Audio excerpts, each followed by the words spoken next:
So guys, आज की Monday night raw जो हो रही थी ग्लेनेडर एरिजोना जिसे डायमंड अरीना से, वो फाइनली एंड हो चुकी है। ये कंप्लीट गो होम एडिशन होने वाला था before survivor series war games. तो चलिए एक बार नजर मार लेते हैं कि आज हमें क्या कुछ देखने को मिला। सो वीडियो को एंड तक पूरा देखना है आपने। एंड नाउ आप देख रहे हैं रेसलमैनिक्स एंड सब्सक्राइब करना तो बनता है।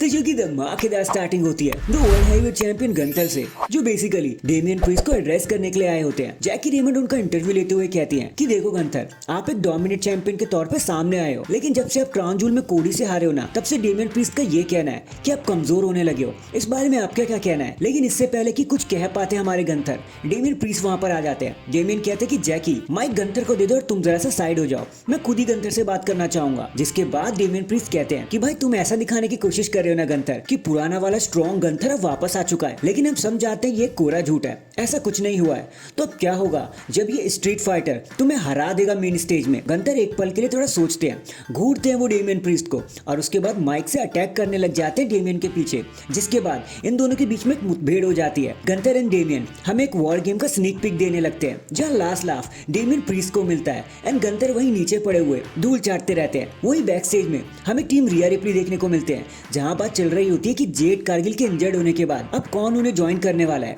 ईओ स्काई काई सिंह का नाम लेती हैं, लेकिन बियांका ब्लेयर कहती हैं कि भाई डैमेज कंट्रोल से अब ज्यादा डैमेज नहीं, अब और कोई मेंबर ऐड नहीं होगा। जिसके बाद बियांका अपने मैच के लिए वार्म अप करने लग जाती हैं। नेक्स्ट हमें नाइट का सबसे पहला मैच देखने को मिलता है between Rey Mysterio, Dragon Lee and the American Made के बीच में, एक टॉर्नेडो टैग टीम मैच, जहां चैट गेबल रे मिस्टीरियो का मास्क निकालने की कोशिश करते हैं। इसी का एडवांटेज उठा के क्रीड ब्रोज एक रोल ऑन पिनफॉल लगा देते हैं रे मिस्टीरियो के ऊपर, और मैच को जीतने के बाद फिर वो चैट गेबल के साथ सेलिब्रेट करते हैं। फिर कुछ बैकस्टेज मूवमेंट के बाद हमें एक नॉन टाइटल मैच दिखाया जाता है between Bron Breakker and Ludwig Kaiser, और इस बारी इन दोनों ने फिर से साबित कर दिया कि रॉ का मिड कार्ड अभी मरा नहीं है, अभी तो शेर जिंदा है। लेकिन तभी अपना बदला लेने के लिए शेमस वहां पे आ जाते हैं। वो लडविग काइजर पर अटैक कर देते हैं, जिसकी वजह से डिस्क्वालिफिकेशन से विनर बन जाते हैं काइजर। बट फिर ब्रॉन ब्रेकर को गुस्सा आ जाता है, वो भी इसी ब्रॉल में ऐड हो जाते हैं। बट जब फाइनली चीजें आउट ऑफ कंट्रोल हो जाती है ना, तो एडम पियर्स सबको रोकने आते हैं और कहते हैं कि भाई इतना लड़ने का शौक है तो ठीक है, at Survivor Series Sheamus versus Kaiser versus Bron Breakker, a triple threat match for the Intercontinental championship.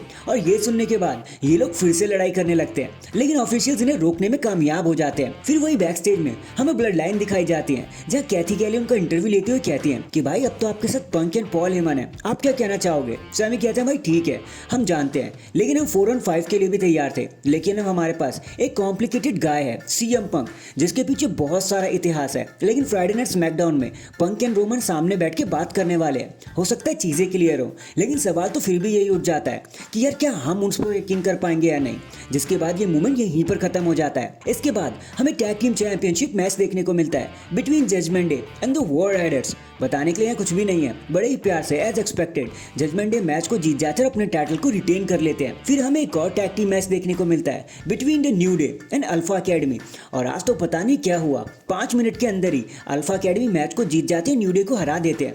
जिसके बाद कॉफी एंड वुड्स के बीच में एक हीटेड आर्गुमेंट हो जाता है, जो अल्टीमेटली इन दोनों को एक दूसरे को चैलेंज करवाने में अगले हफ्ते मजबूर कर देता है। नेक्स्ट फिर कुछ बैकस्टेज मूवमेंट के बाद हमें पता चलता है कि एडम पेयर्स अगले हफ्ते टूर्नामेंट ऑन करने वाले हैं, जहां जो भी जीतेगा वो बनेगा न्यू वुमेन्स इंटरकॉन्टिनेंटल चैंपियन। फिर हमें नई वाली ब्लड लाइन देखने को मिलती है, मतलब उनकी क्लिप देखने को मिलती है, जहाँ सोलो सिकोवा कहते हैं कि पिछले हफ्ते रोमन तुमने और तुम्हारी टीम ने हमें ऑफ गार्ड कर दिया, लेकिन कोई बात नहीं भाई, अब हमारी बारी भी आएगी। और रही बात वॉर गेम्स की कि तुम्हारे पास कोई एडवांटेज भी आने वाला है, तो जब वो एडवांटेज मैच जेउस और जेकब के बीच में होगा ना, तो भाई हम ही जीतने वाले हैं। रोमन तुम 100 के 100 बंदे अपने पास रख लेना, लेकिन फिर भी जीत का सहरा तो हमारे सर पे ही आएगा, क्योंकि मैं हूँ असली ट्राइबल चीफ। फिर फाइनली ये सारी चीजें लीड करती हैं हमें हमारे मेन इवेंट की तरफ, जो होता है एक वॉर गेम का advantage match between Nia Jax and Bianca Blair. बताने का यहाँ कुछ भी खास नहीं है, बट जब नाया जैक्स मैच को जीतने वाली होती है ना, तो बेली आकर उन्हें एक्सपोज टर्न बकल पे गिरा देती है, जिसका फायदा उठाकर जिसके बाद बड़े प्यार से बियांका ब्लेयर अपने मैच को जीतकर अपनी टीम को एक एडवांटेज दिला देती है सर्वाइवर सीरीज वॉर गेम के लिए।